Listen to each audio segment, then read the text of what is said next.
Jharkhand GK trick में आपका स्वागत है। आज हम लोग साइंस जीके में बायोलॉजी का बहुत इंपॉर्टेंट चैप्टर सर्कुलेटरी सिस्टम यानी मानव परिसंचरण तंत्र को पढ़ने वाले हैं। यहाँ से प्रश्न पूछे जाने की काफ़ी ज़्यादा प्रोबेबिलिटी होती है। तो चलिए स्टार्ट करते हैं मानव परिसंचरण तंत्र यानी सर्कुलेटरी सिस्टम। अब सबसे पहले समझते हैं कि मानव परिसंचरण तंत्र का क्या मतलब होता है। तो परिसंचरण का मतलब क्या होता है? एक स्थान से दूसरे स्थान जाना, ट्रेवल करना। ठीक है, इंग्लिश में भी देखिए सर्कुलेटरी किस वर्ड से बना हुआ है? सर्कुलेशन से बना हुआ है। और सर्कुलेशन का भी मीनिंग क्या होता है? एक जगह से दूसरे जगह जाना, ट्रेवल करना। इसका मतलब परिसंचरण तंत्र क्या हो गया? यातायात का साधन हो गया। किसके यातायात के लिए साधन हो गया? तो पोषक पदार्थों का यातायात के लिए साधन हो गया। और किसके लिए हो गया? नाइट्रोजनी वज्र पदार्थों के विभिन्न भागों को उत्सर्जी अंगों तक पहुंचाने का साधन हो गया। नाइट्रोजनी वज्र पदार्थ क्या होता है? जो भी अवशेष बच जाता है हमारे पास, अमोनिया, ये सब चीज़, उसको क्या करता है? जहाँ से भी ये इसका त्याग होगा, जो भी अंग इसका त्याग करेगा वहाँ तक इसे बस पहुँचाने का काम करता है। ठीक है, और क्या करता है? जब एंडोक्राइन सिस्टम हार्मोन निकालती है तो उस हार्मोन को भी जरूरी अंगों तक पहुँचाने का काम करता है। और क्या काम करता है? फेफड़ों से शरीर की कोशिकाओं एवं मांसपेशियों तक ऑक्सीजन पहुँचाने का भी काम करता है। अब ये सारा वर्क काम को अचीव करने के लिए किन किन चीज़ों का ज़रूरत होता है? अगर नॉर्मल जीवन में हम यातायात के साधनों को देखें तो हमें क्या चाहिए होता है? एक वाहन चाहिए, एक सड़क चाहिए और वाहन को चलाने के लिए एनर्जी चाहिए। उसी तरह सर्कुलेटरी सिस्टम में भी हमें क्या चाहिए? एक वाहन चाहिए जिसके थ्रू ये सारा चीज़ जो है एक जगह से दूसरे जगह जा सके। और जाने के लिए एक माध्यम होना चाहिए, एक रास्ता होना चाहिए। ठीक है, इन पदार्थों को भेजने के लिए जो एनर्जी प्रदान करे उसका एक सिस्टम होना चाहिए। मतलब हमें तीन चीज़ों का ज़रूरत पड़ने वाला है। पहला चीज़ क्या है? रक्त। रक्त के थ्रू ही जो भी पदार्थ एक जगह से दूसरे जगह जाती है, रक्त के थ्रू ही जाता है। ठीक, अब रक्त का जाने का रास्ता क्या है? मतलब कि सड़क क्या है? रक्त वाहिकाओं को हम लोग सड़क बोलते हैं। जहाँ से रक्त जाती है, जिससे रक्त जाती है उसको हम लोग रक्त वाहिकाएं।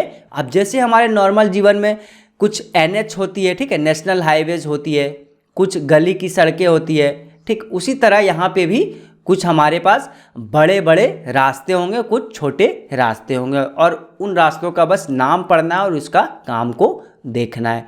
और तीसरा सबसे इम्पॉर्टेंट चीज़ क्या है? हमारे पास पर्याप्त एनर्जी डेवलप करने का सिस्टम होना चाहिए ताकि हमारा गाड़ी चल सके। तो वो काम कौन करता है? हृदय करता है। यानी हृदय क्या करता है? रक्त को एक जगह से दूसरे जगह पहुंचाने का, धकेलने का काम करता है। और जो रक्त फालतू है उसको वापस से खींचने का भी काम करता है और उसको शुद्ध करने के लिए जहां भेजना है वहां पे भेज दिया जाता है। यही हमारा क्या होता है? सर्कुलेटरी सिस्टम होता है। अब इसमें हम लोग क्या पढ़ेंगे? फिर रक्त में इंपॉर्टेंट कुछ पॉइंट को देख लेंगे, रक्त वाहिकाओं में कुछ इंपॉर्टेंट पॉइंट को देख लेंगे और हृदय में कुछ इंपॉर्टेंट पॉइंट को देख लेंगे। इस लेक्चर के बाद हर एक क्वेश्चन किसी भी एग्जाम में अगर सर्कुलेटरी सिस्टम से आया है उसको हम लोग आसानी से सॉल्व कर लेंगे। तो चलिए स्टार्ट करते हैं। सबसे पहले रक्त को पढ़ते हैं। ठीक है, तो रक्त में पहला इंपॉर्टेंट पॉइंट क्या हो जाएगा? यह एक तरल संयोजी उत्तक होता है। रक्त क्या होता है? संयोजी उत्तक होता है। दूसरा इंपॉर्टेंट पॉइंट क्या हो जाएगा? इसका pH वैल्यू 7.4 होता है। 7.4 का मतलब क्या हो गया? कि यह क्षारीय होता है, बेसिक होता है। ठीक है, एसिडिक नहीं होता। अगर 7 से ज़्यादा pH होता है तो हम उसे क्या बोलते हैं? क्षारीय पदार्थ बोलते हैं। 7 से कम होगा तो अम्लीय पदार्थ बोलेंगे। ठीक है, तीसरा इंपॉर्टेंट पॉइंट क्या है?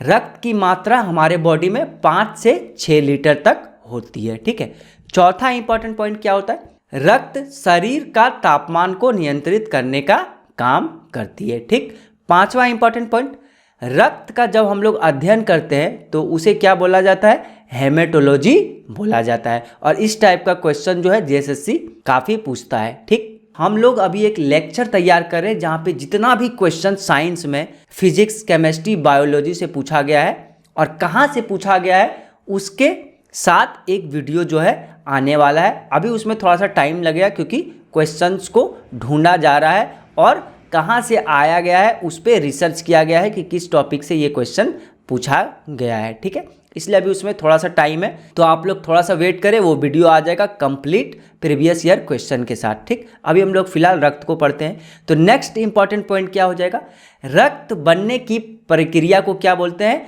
हीमोपाइसिस बोलते हैं। ठीक, तो ये कुछ इंपॉर्टेंट पॉइंट हो गया ब्लड से रिलेटेड। ठीक, अब हम लोग आगे बढ़ते हैं और देखते हैं कि ब्लड में क्या क्या होता है। ठीक, जब आप ब्लड को अच्छा से देखिएगा तो यहाँ पे आपको बहुत सारा कण दिख रहा होगा, वाइट रेड टाइप का। ठीक है, और काफ़ी लिक्विड भी यहाँ पे देखने को मिल रहा है। ठीक, तो इसी के बेसिस पे रक्त को दो भाग में बांटा गया है। ठीक है, एक तरल भाग और दूसरा क्या होता है, जो भी इसमें कण पाया जाता है इंपॉर्टेंट कण उसको। तो जो पहला तरल भाग होता है, ठीक है, उसको हम लोग क्या बोलते हैं, प्लाज्मा बोलते हैं। और इसकी मात्रा कितनी होती है, 60 से 65% होती है। और दूसरा भाग क्या होता है रक्त का, रक्त कणिकाएं होती है, जो आपको यहाँ पे क्लियरली दिखाई दे रहा होगा। ठीक है, और इसका मात्रा कितना होता है, 35 से 40%। ठीक है, यानी कि दोनों मिलके 100% रक्त को कंप्लीट कर देते हैं। ठीक, अब रक्त कणिकाओं को और आगे 3 भागों में बांटा गया है। ठीक है, और ये 3 भाग काफ़ी इंपॉर्टेंट है, यहीं से क्वेश्चन ज़्यादा पूछा जाता है। पहला भाग क्या है, RBC मतलब कि लाल रक्त कोशिकाएं, रेड ब्लड सेल। दूसरा भाग क्या है, श्वेत रक्त कोशिकाएं, व्हाइट ब्लड सेल मतलब कि WBC।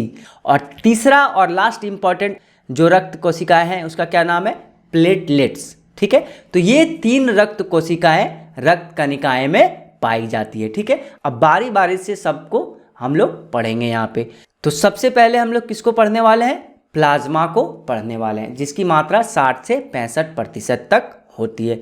अब अगर प्लाज्मा और red blood cell, white blood cell को समझना चाहें तो आप लोग यहाँ से इस फिगर से समझ सकते हैं। देखिए, नॉर्मल जब हम ब्लड को लेते हैं एक छोटा सा बीकर में, ठीक है, जो भी बोले इसको, बीकर या बर्तन जो बोलना है बोल लीजिए, तो हमें इस टाइप का कलर देखने को मिलेगा, रेड। ठीक है, लेकिन अगर हम इसमें प्लाज्मा, RBC ये सारी चीज़ों को अगर अलग अलग कर दें तो हमें मात्रा कुछ इस टाइप का देखने को मिलेगा। ठीक है, मतलब प्लाज्मा में एक वाइट टाइप का द्रव मिलेगा, फिर WBC मिलेगा और फिर RBC मिलेगा। मतलब सबसे ज़्यादा प्लाज्मा होगा, उसके बाद RBC होगा, उसके बाद WBC और प्लेटलेट्स की मात्रा होगी। ये क्या हो गया, मात्रा के अकॉर्डिंग इसका क्रम हो गया। ठीक है, अब चलिए कुछ इंपॉर्टेंट पॉइंट्स प्लाज्मा में देखते हैं। प्लाज्मा को फर्दर 2 भागों में बांटा जाता है। ठीक है, और प्लाज्मा क्या होता है, एक तरल हिस्सा होता है रक्त का। ठीक, तो देखते हैं प्लाज्मा का पहला भाग क्या होता है, कार्बनिक और अकार्बनिक पदार्थ इसमें पाए जाते हैं, जिसकी मात्रा कितना होती है, 8 से 10% तक होती है। अब ये कार्बनिक और अकार्बनिक पदार्थ क्या होते हैं, इसमें ग्लूकोज होता है, कुछ हार्मोन्स होता है, कुछ प्रोटीन्स होता है, जिसमें इंपॉर्टेंट क्या है, फाइब्रिनोजेन प्रोटीन। ठीक है, ये रक्त का थक्का बनने में हेल्प करता है, इसको हम लोग आगे पढ़ेंगे। उसके बाद कुछ उत्सर्जी पदार्थ मतलब कि कुछ वेस्ट पदार्थ होता है। क्या क्या होता है, अमोनिया होता है, यूरिया होता है, यूरिक अम्ल होता है। ये अमोनिया, यूरिया, यूरिक अम्ल को कहाँ पे पहुँचा देता है, ये पहुँचा देता है हमारे किडनी के पास। और उसके आगे जो प्रोसेस है हम लोग नेक्स्ट चैप्टर में पढ़ने वाले हैं। ठीक है, फिर इसमें ऑक्सीजन होता है, कार्बन डाइऑक्साइड होता है, सोडियम बाइकार्बोनेट होता है और नाइट्रोजन आदि भी पाया जाता है। ठीक है, तो बाकी जो बच गया 90 से 92% वो क्या होता है, वो एक जल का मात्रा होता है। मतलब प्लाज्मा में 90 से 92% जल रहेगा और 8 से 10% कुछ कार्बनिक और अकार्बनिक पदार्थों का मेल होगा। ठीक है, तो ये प्लाज्मा से रिलेटेड यहाँ पे हम लोगों ने सारा पॉइंट को पढ़ लिया। अब हम लोग आगे बढ़ते हैं और RBC के संबंध में कुछ इंपॉर्टेंट पॉइंट को देखते हैं। पहला इंपॉर्टेंट पॉइंट क्या हो जाएगा RBC का, कि इसे एरिथ्रोसाइट्स भी कहा जाता है। ठीक है, मतलब RBC का दूसरा नाम क्या है, एरिथ्रोसाइट्स है। ठीक, अब यहाँ पे अगर RBC को आप ध्यान से देखें तो ये आपको कैसे दिखेगा, एक फिक्स्ड गोल, चिपटा और बाई कॉनकेव। बाई कॉनकेव का क्या मतलब होता है, बाई का मतलब होता है 2 और कॉनकेव का क्या मतलब होता है, गड्ढा। ठीक है, 2 गड्ढा मतलब दोनों तरफ से, तो इसलिए इसको क्या बोला जाता है, बाई कॉनकेव। जब इस तरह का लेंस भी हम लोग पढ़ेंगे तो उसको क्या बोला जाता है, जब दोनों तरफ से गड्ढा हो तो बाई कॉनकेव लेंस बोला जाता है। ठीक है, तो ये एक बाई कॉनकेव डिस्क के आकार का होता है। अब नेक्स्ट पॉइंट में देखते हैं कि इसमें नाभिक नहीं होता है। अब रक्त कणिकाएं 3 होती है, आरबीसी, डब्ल्यूबीसी और प्लेटलेट्स।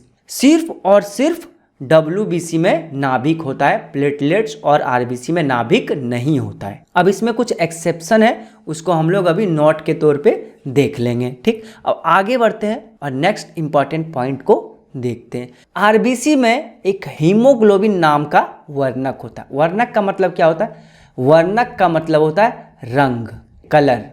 तो इसी वर्णक के कारण आरबीसी का कलर कैसा होता है, रेड होता है। मतलब आरबीसी ब्लड का जो कलर है रेड होने का कारण क्या है, हेमोग्लोबिन है। ठीक है, अब हेमोग्लोबिन क्या करता है, ऑक्सीजन ले जाने का काम करता है। कैसे ऑक्सीजन ले जाता है, चलिए इस बात को सबसे पहले समझते हैं।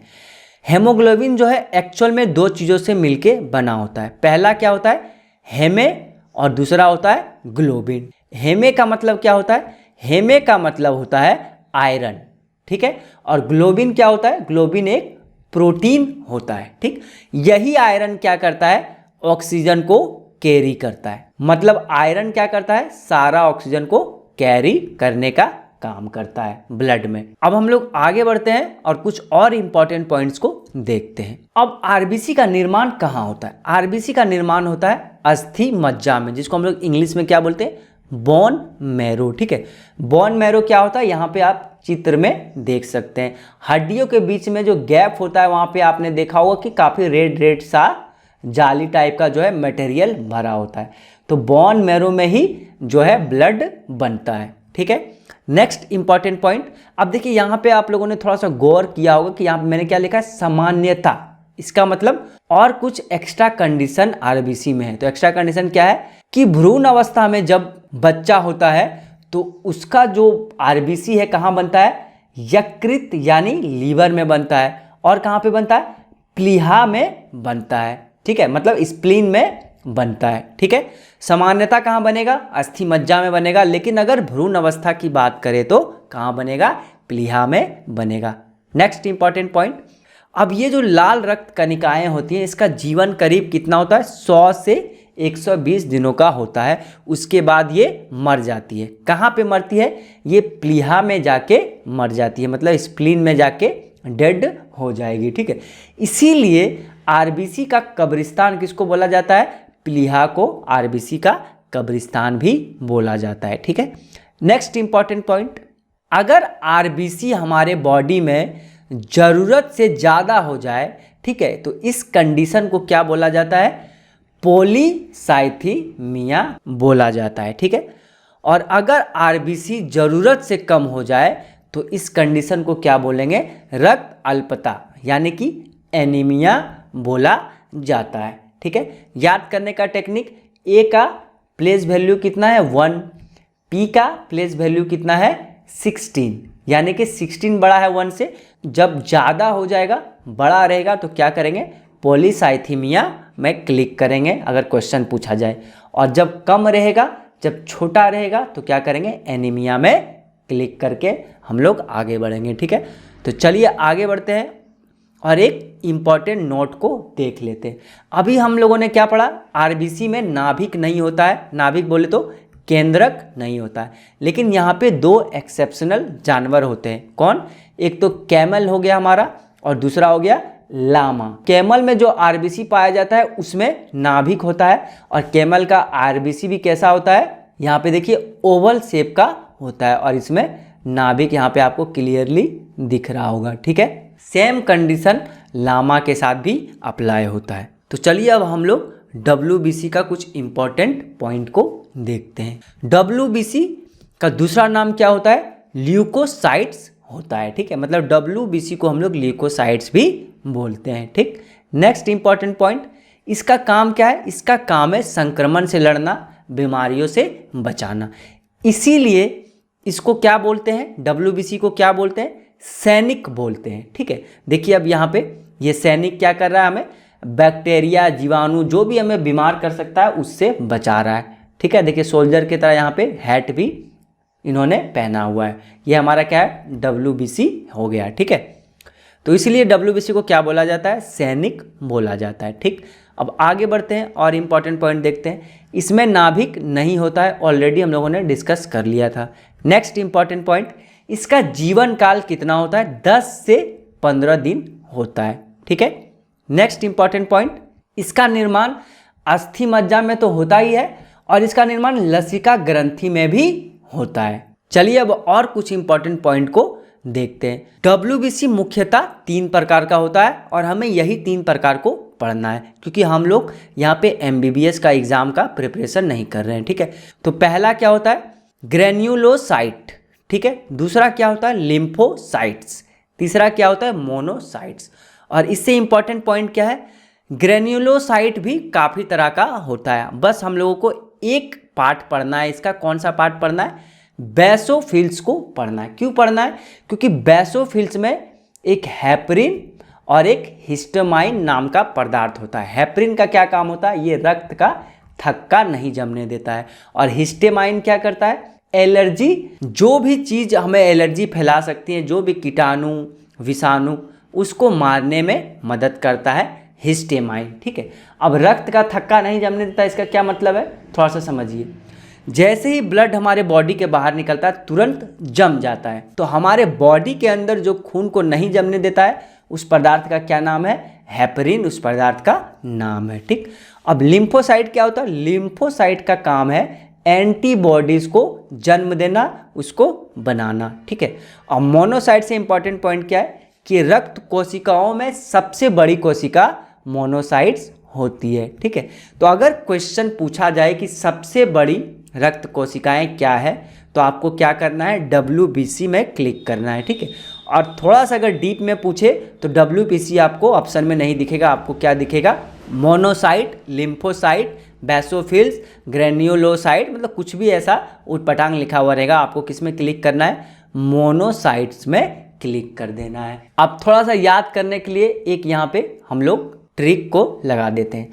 अब अगर कोई चीज़ बहुत बड़ा है तो उसको हम लोग ज़्यादा झुंड में नहीं रख सकते, क्योंकि वो बहुत बड़ा है, उसको अकेला रखने में ही फ़ायदा है, क्योंकि बहुत ज़्यादा स्पेस घेरेगा अगर हम लोग इसको 3-4 एक साथ मिला के रख देंगे तो। ठीक है, तो इसलिए हम लोग बड़ा चीज़ को क्या करते हैं, अकेला ही रखते हैं। और अकेला सिंगल को क्या बोला जाता है, मोनो बोला जाता है। ठीक है, तो जब भी मोनोसाइट्स आए तो समझ जाइए कि अकेला है, मतलब कि ये बड़ा है। तो ऐसे भी आप लोग क्वेश्चन को बना सकते हैं। ठीक है, अब चलिए हम लोग आगे बढ़ते हैं और ये देखते हैं अगर WBC की संख्या ज़रूरत से ज़्यादा हो जाए तो हमें क्या क्या हो सकता है और इस कंडीशन को क्या बोलते हैं। ठीक है, तो इस कंडीशन को हम लोग क्या बोलते हैं, लेकीमिया बोलते हैं। अगर WBC बहुत ज़्यादा हो गया तो इस कंडीशन को हम लोग बोलते हैं लेकीमिया। ठीक है, और इससे क्या क्या हो सकता है, दमे का दौरा आ सकता है, दिल का दौरा आ सकता है, गठिया जैसी बीमारी हो सकती है और आंत्र रोग भी हो सकता है। अब दूसरा कंडीशन क्या है कि अगर WBC की संख्या ज़रूरत से बहुत कम हो जाए तो इस कंडीशन को क्या बोलते हैं और ये कंडीशन कैसे आता है, तो इस कंडीशन को हम लोग क्या बोलते हैं, ल्यूकोपीनिया। जब ज़्यादा था तो क्या था, लेकीमिया। ठीक है, अब इसको याद करने का टेक्निक देखिए, यहाँ पे आधा लॉ है मतलब छोटा है।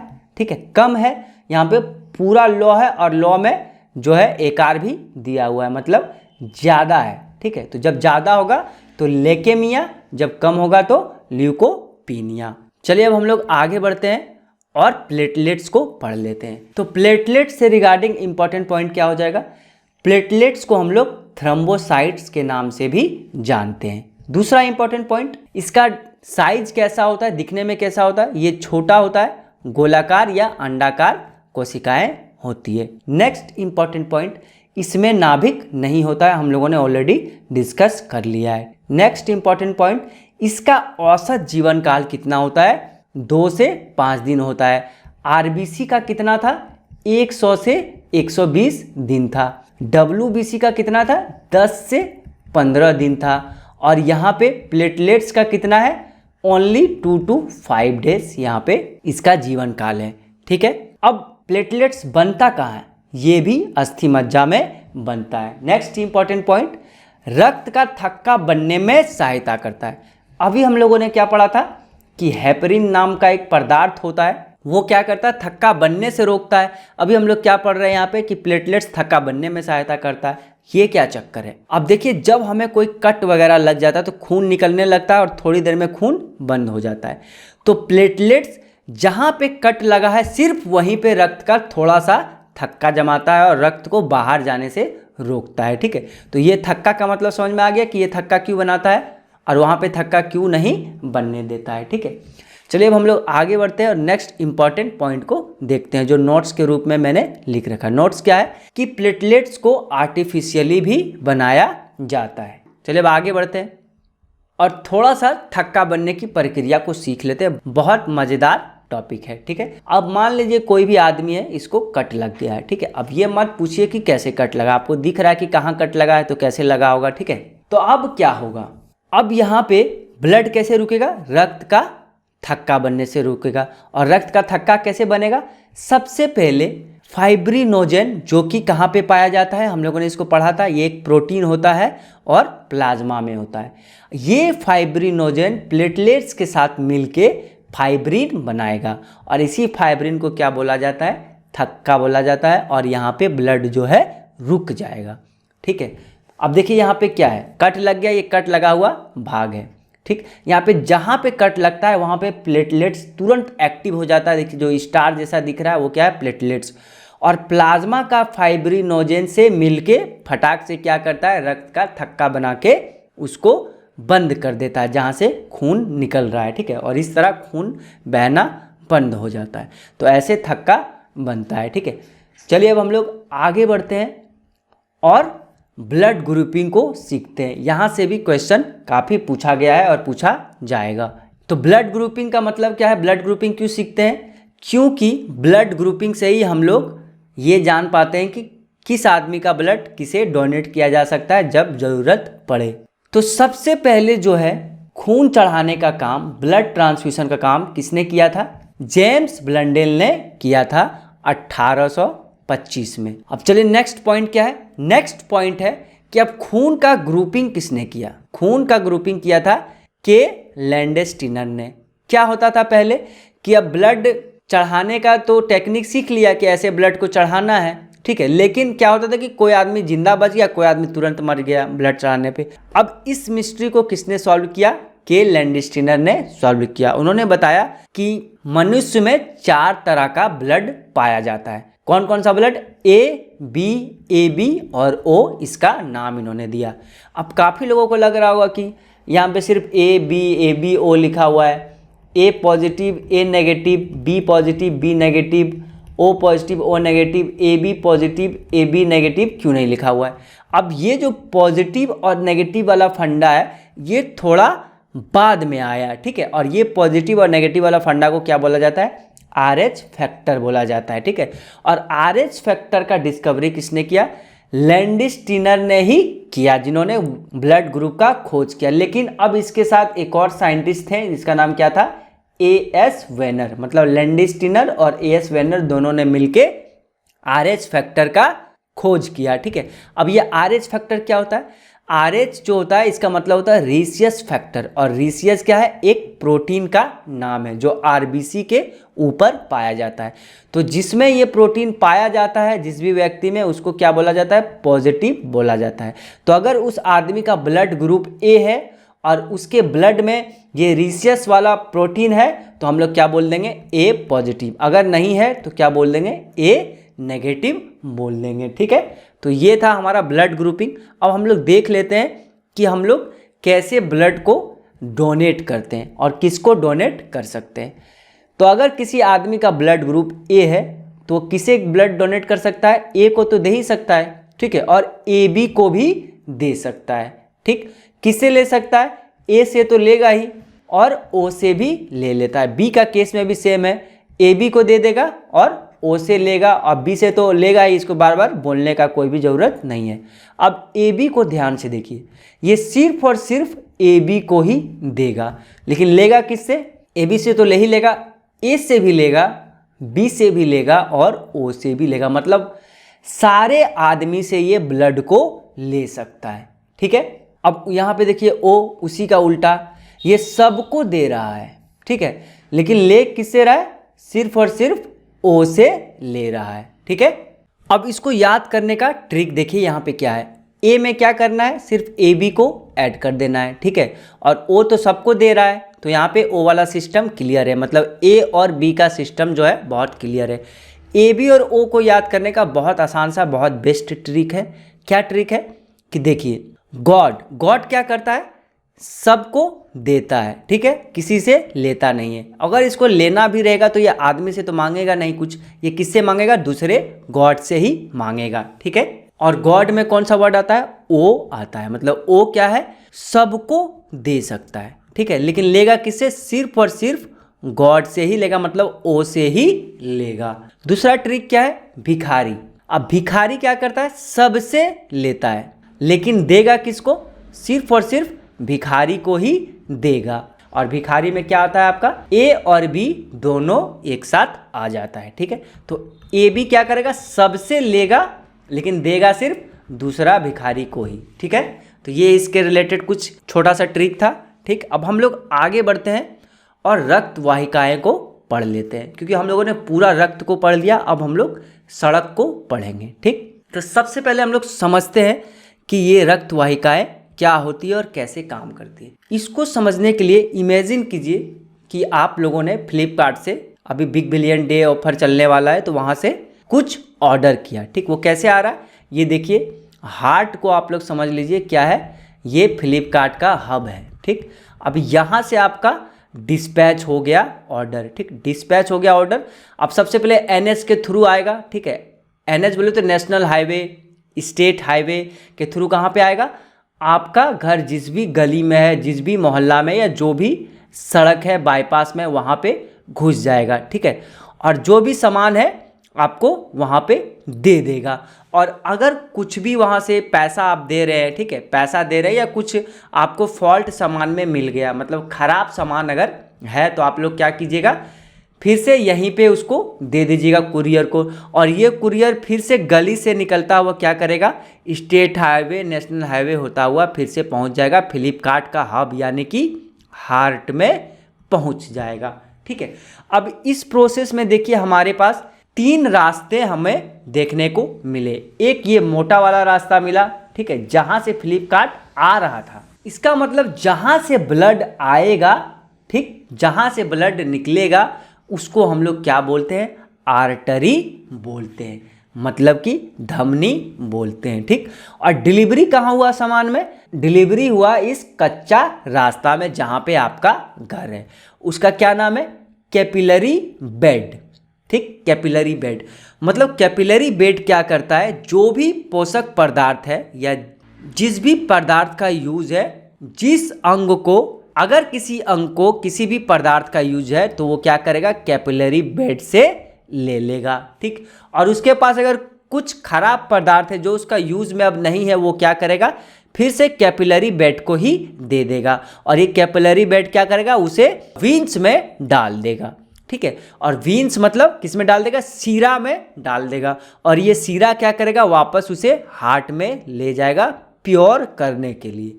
तो ये हमारा प्रोसेस हो गया, मतलब हमारे पास 3 तरह की रक्त वाहिकाएं होती है। अब चलिए तीनों तरह की रक्त वाहिकाओं के कुछ इंपॉर्टेंट पॉइंट्स को देख लेते हैं। पहला क्या है हमारे पास, सिराएं यानी कि वीन्स। सिराएं क्या करती है, अशुद्ध रक्त को वापस ले जाती है। अब थोड़ा सा फिर से इमेजिन कीजिए कि आपके पास कोई भी सामान आया जो कि खराब था, आप लोगों ने उसे रिटर्न कर दिया, तो अब आपको कितना भी लेट से फ्लिपकार्ट हब पहुँचे आपको प्रॉब्लम नहीं है, क्योंकि आपका जो है पैसा रिटर्न हो चुका है आपके अकाउंट में, तो सामान से आपको लेना देना कुछ भी नहीं है। 20 दिन में पहुँचे, 25 दिन में पहुँचे, हमें कोई भी उससे लेना देना नहीं है, ठीक है। तो वही चीज़ यहाँ पे लिखा गया है, अशुद्ध रक्त मतलब कि खराब सामान को क्या करता है, सिराएं ले जाता है, ठीक। और जब हमें इसका दिन से कितना स्पीड से जाए हमें कोई फ़र्क नहीं पड़ता है, कितना दिन में पहुंचाए, तो इसका मतलब हमें कम गति से भी पहुंचेगा तो हमें कोई भी दिक्कत नहीं हो, कम प्रेशर में भी पहुंचेगा तो हमें कोई भी दिक्कत नहीं हो, ठीक है। इसलिए अशुद्ध रक्त किस में बहता है, सिराएं में बहता है, और इसका प्रेशर जो है कम होता है और स्पीड भी कम होता है। दूसरा इंपॉर्टेंट पॉइंट क्या है, इसमें एक एक्सेप्शन होता है जिसका क्या नाम है, फुसफुस सिरा, पल्मोनरी वीन्स। यहाँ पे आर्टरी लिखा हुआ, आप लोग काट के इसको अगर नोट्स बना रहे हैं तो वीन्स कर लीजिए, ठीक है। तो फुसफुस सिरा क्या करती है, शुद्ध रक्त का परिचालन करती है। इसको जब हम लोग हार्ट अभी पढ़ेंगे जस्ट 1 मिनट बाद, तो आप लोग अच्छे से इसको समझ लीजिएगा। चलिए अब नेक्स्ट इंपॉर्टेंट पॉइंट क्या है, इसमें कपाट पाया जाता है। कपाट का मतलब क्या होता है, कपाट का मतलब होता है वल्व, ठीक। वल्व क्या करता है, किसी चीज को रोकता है। यहाँ पे देखिए ये हमारा वीन्स का डायग्राम है, ठीक है। यहाँ पे देखिए एक वल्व आपको दिख रहा होगा, मतलब कि जब अशुद्ध रक्त इसमें घुसेगा तो वापस नहीं उसे आने देगा, कौन, वल्व उसको रोक लेगा। इसीलिए सिराए में वल्व होती है, ठीक है। अब बीच वाला जो कच्चा रास्ता था उसका क्या नाम था, कैपिलरीज। इसका देखिए हिंदी में नाम केशिकाएं, क्योंकि ये बहुत पतला पतला जो है नली होता है, ठीक है। बहुत पतला पतला रास्ता होता है, बाल की तरह पतला पतला, ठीक। इसका क्या काम है, जिस भी अंग को जो भी मटेरियल चाहिए यहाँ से लेगा और जो मटेरियल उसके पास खराब है वो इसको दे देगा। वही चीज़ यहाँ पे लिखा हुआ है। शुद्ध रक्त पहुँचाती है और क्या करती है, अशुद्ध रक्त को एकत्र करके सिराओं में डाल देती है, ठीक। और वो सिराए के द्वारा कहाँ पे पहुँच जाता है, वापस हृदय में प्यूरिफाई के लिए पहुँच जाता है। यही कैपिलरीज का काम होता है। इसके बाद क्या है, धमनियाँ। धमनियाँ क्या करती है, शुद्ध रक्त को बहाता है। अब देखिए शुद्ध रक्त का मतलब क्या है, फ्रेश आइटम हम लोगों ने ऑर्डर किया हुआ है फ्लिपकार्ट से।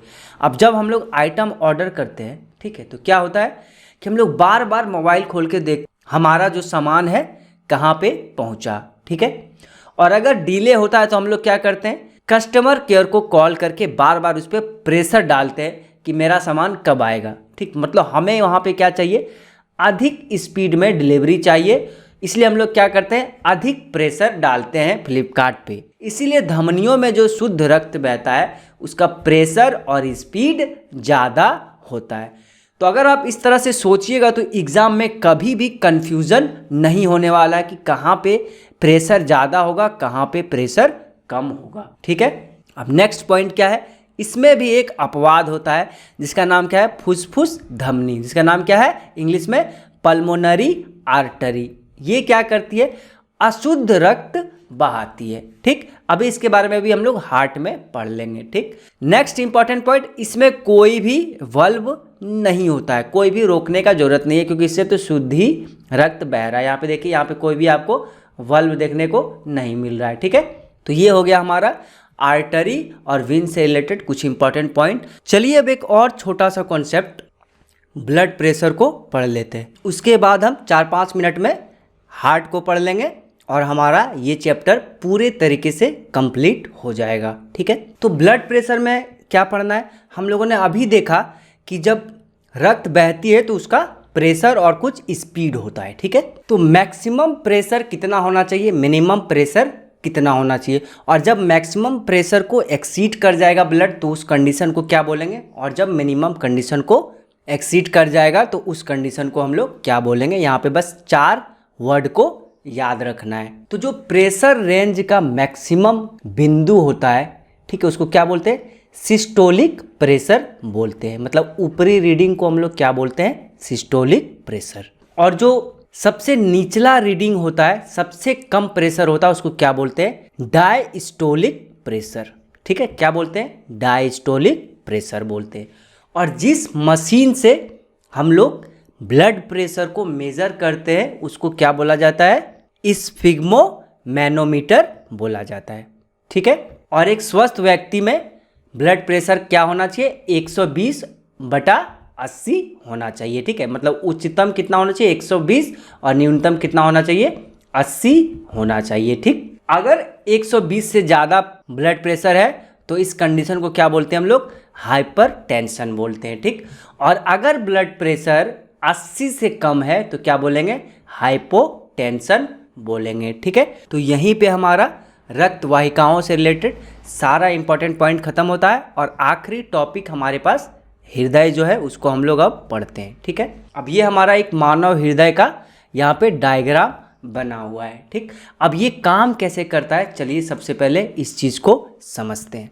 हार्ट बीट करने का मतलब क्या होता है, हमारा हार्ट जो है कंटिन्यूअसली क्या करता है, सिकुड़ता रहता है और फूलता रहता है, मतलब पंपिंग का काम कंटिन्यूअसली करता रहता है। ठीक है, जब ये सिकुड़ता है तब क्या करता है, ब्लड को हार्ट से बाहर की ओर धकेलता है। ठीक है, जब ये फैलता है तो क्या करता है, ब्लड को हार्ट की ओर खींचता है, यही इसका काम होता है। ठीक, अब देखिए यहाँ पे कैसे सिस्टम काम करता है। मान लीजिए यहाँ पे ब्लड है हमारा, ठीक, ये ब्लड निकलता कहाँ से है, यहाँ से निकल रहा है ब्लड। ठीक, ब्लड निकलते हुए कहाँ पे जाएगा, कैपिलरीज में जाएगा, और जो भी हमें लेना होगा यहाँ से हम लोग ग्रहण कर लेंगे, और जो अशुद्ध रक्त बचेगा फिर से कैपिलरीज में होता हुआ सिराओं में पहुँच जाएगा, और सिराओं से होता हुआ कहाँ पे जाएगा, हार्ट में आ जाएगा। ठीक है, मतलब यहाँ पे क्या आया, अशुद्ध रक्त आया। ठीक, अब ये अशुद्ध रक्त कहाँ पे जाता है, ये चला जाता है फेफड़ा में, फेफड़ा इसे क्लीन करके शुद्ध बनाता है और वापस कहाँ पे भेज देता है, ये वापस भेज देता है हार्ट में। ठीक है, तो यहाँ पे देखिए क्या आया, आपका शुद्ध रक्त आया। ठीक, और यहाँ से क्या निकल रहा है, अशुद्ध रक्त निकल रहा है। ठीक है, अब इसी को देखिए हम लोगों ने यहाँ पे इस दोनों पाइप से दिखाया हुआ है, और इसका क्या नाम है, फुसफुस सिरा। अब यहाँ पे देखिए क्या आ रहा था, शुद्ध रक्त आ रहा था, लेकिन हम लोगों ने सिरा में क्या पढ़ा हुआ था कि अशुद्ध रक्त बहता है, लेकिन यहाँ पे क्या हो रहा है, शुद्ध रक्त फेफड़ा से आ रहा है। यही हमारा अपवाद था और इसका क्या नाम था, फुसफुस सिरा था। उसी तरह देखिए धमनी का क्या काम है, ये हमारा धमनी था, ये शुद्ध रक्त को ले जा रहा है, लेकिन वापस जब देखिएगा तो ये हमारा क्या है, धमनी ही है जो कि अशुद्ध रक्त को ले जा रहा है। मतलब यहाँ पे क्या हो गया, एक अपवाद हो गया। ठीक, यहाँ पे ध्यान से देखिए, ये क्या कर रहा है, अशुद्ध रक्त को ले जा रहा है कहाँ पे, फेफड़ा में। यही वाला चीज़ जो है यहाँ पे ब्लू कलर से दिखाया गया है। ठीक है, और इसको क्या बोलते हैं, फुसफुस धमनी, मतलब पल्मोनरी वेन्स इसको बोला जाता है। यही हमारा क्या था, अपवाद था, जो हम लोगों ने अभी पढ़ा पिछले टॉपिक में। ठीक है, तो ये हृदय से, तो यहाँ पे हम लोगों ने देखा कि हृदय कैसे काम करता है। अब फुसफुस सिरा, फुसफुस धमनी हम लोगों ने अच्छे से पढ़ लिया। अब ये जो मेन हमारा धमनी है, जो मेन धमनी है, इसको हम लोग क्या बोलते हैं, महाधमनी, इंग्लिश में ओर्टा बोला जाता है। ठीक है, और जो मेन सिरा है हमारा, इसको हम लोग क्या बोलते हैं, महासिरा बोलते हैं, क्योंकि देखिए सबसे मेन सिरा यहीं से निकल रहा है, फिर डिवाइड हो रहा है और धीरे धीरे करके कैपिलरीज में जा रहा है। ठीक है, चलिए अब हम लोग आगे बढ़ते हैं।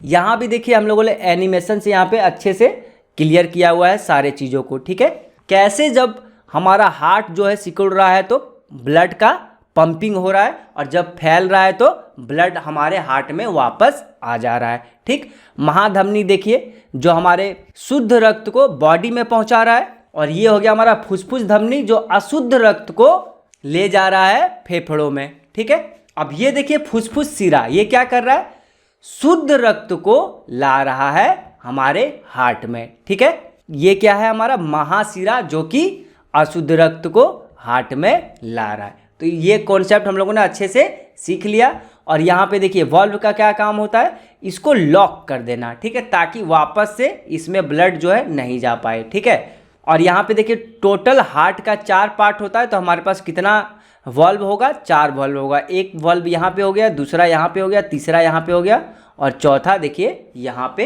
हो गया। ठीक है, तो हार्ट में 4 पार्ट होता है, ये भी हम लोगों ने पढ़ लिया। अब हम लोग आगे बढ़ते हैं और थोड़ा सा कुछ इंपॉर्टेंट पॉइंट को भी हार्ट से रिलेटेड देख लेते हैं।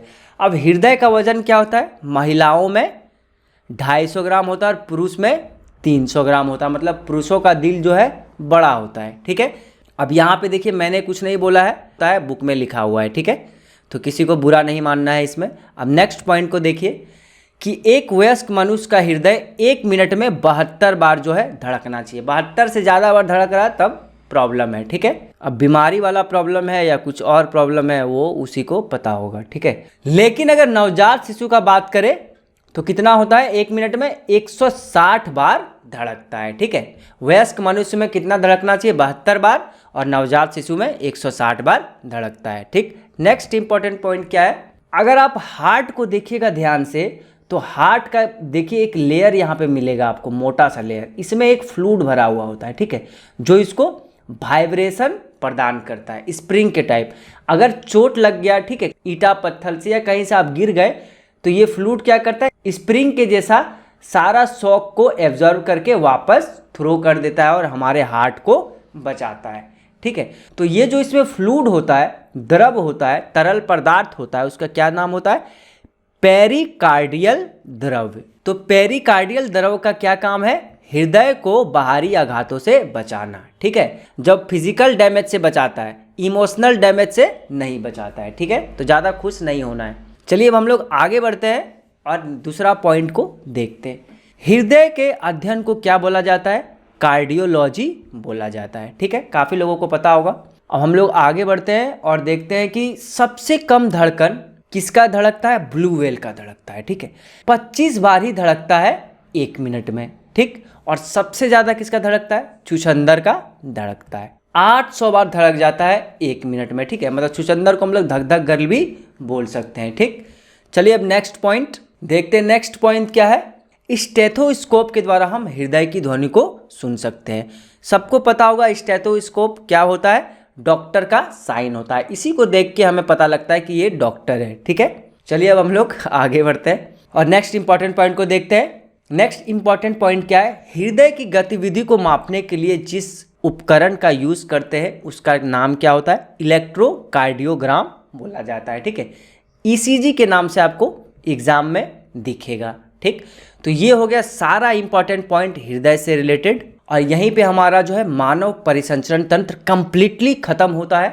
अब यहाँ से अगर कोई भी क्वेश्चन आता है तो हम लोग उसको आसानी से सॉल्व कर लेंगे। ठीक है, और एक रिक्वेस्ट करना चाहता हूँ कि अगर आपको मेरी मेहनत अच्छी लगती है तो प्लीज़ आप इस वीडियो को लाइक करें, शेयर करें, और अगर अभी तक सब्सक्राइब नहीं किया है तो प्लीज़ सब्सक्राइब करें।